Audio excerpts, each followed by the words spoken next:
WT0299 Vivian Ann Ibay, 25 years old, single, BSN, graduate, 2 years caregiver in the Philippines.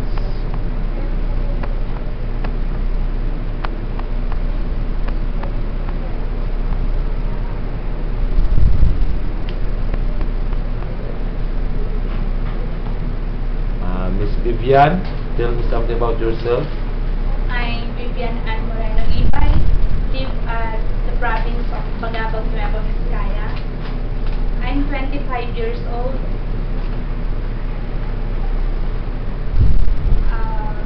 I was graduated at Philippine College of Health and Sciences.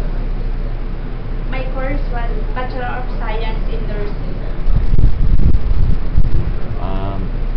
Can you tell me your experience as caregiver in the Philippines? I took care 75 years old, elderly, and 3 years old.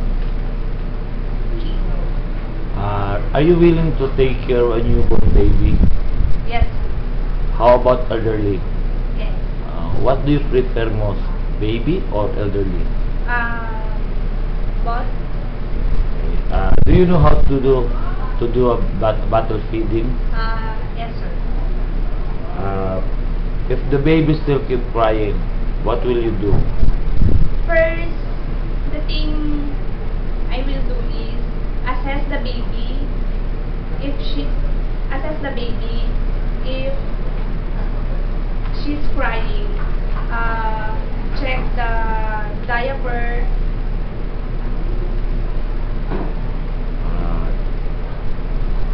Do you know how to sing a lullaby song? Yes, sir. Can you give a sample of your lullaby song? I have 2 hands, the left and the right. Hold them up high, so clean and bright. Clap them softly, 1, 2, 3. Clean little hands are good to see. Do you have any other talents aside from singing a lullaby song? Yes, sir. What talent? Dancing, playing badminton. Do you know how to cook? Yes, sir. How about Chinese foods? Do you know how to cook Chinese foods?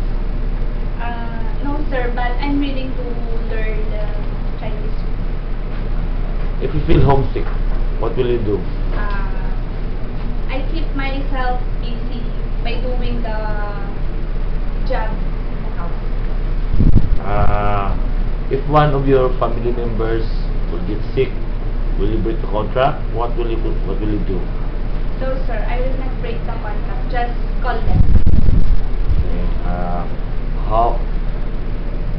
What do you teach the children of your employer? Good manners and right hand. How long can you work in Hong Kong? Sir? How long can you work in Hong Kong? Finish my contract. Okay. Miss Vivian, what will you say to your future employer in Hong Kong? Hi, sir, ma'am. If you hire me, I will do everything on my job. I'm kind, hardworking person, trustworthy, and honest. WT0299 Vivian Ibay, thank you very much.